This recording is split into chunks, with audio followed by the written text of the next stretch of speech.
De politie had in Waasterzweg een grut ecstasy-laboratorium aantroffen. In een square achter een huis onder 19e week waren jerrycans, een productiechattel en een gruttal groenstoffen voor ecstasy-pillen aantroffen. Nevens de politie gaat het om een grutte vangst. Het gaat om 100 kilo MDMA, dat is de basisstof zeg maar, voor ecstasy. Dat hebben we aangetroffen. Nou, dan heb je het nu al over een waarde van 500.000. En als je daar vervolgens pillen van maakt? Nou ja, vaak wordt het dan verplaatst naar een andere ruimte, wordt er een stof toegevoegd en daar gaan ze dan pillen van maken. Dan heb je het over een veelvoud, dus het gaat echt om enorme bedragen, grote criminaliteit.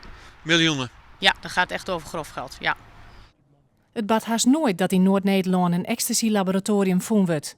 Er zijn 3 mensen aangehouden. Een man van Jereveen en 2 inwoners van Zaandam. De politie spreekt van zwiere criminelen die het grote risico's nemen met gevaarlijke chemische stoffen.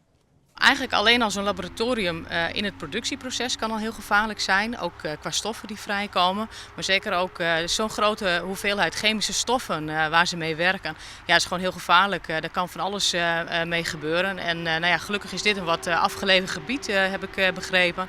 Maar ja, normaal gesproken kan het echt schadelijk zijn vanwege de gevaarlijke stoffen. Joet hebben zaakkundigen van de landelijke faciliteit ontmantelen de square onderzocht. De chemicaliën worden afgevierd.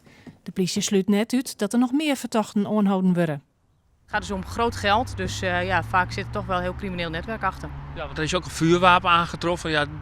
Ja, klopt. Een vuurwapen inderdaad. Ja, en vaak zit je toch echt in een heel ander circuit dan wat wij gemiddeld gewend zijn, zeg maar. Dus, maar ja, nogmaals, zal het onderzoek moeten uitwijzen. En nou, we gaan ook kijken of we eventueel achter de leveranciers kunnen aangaan of de afnemers. Ik kan die bakken pakken, ik kan dat wel zeggen.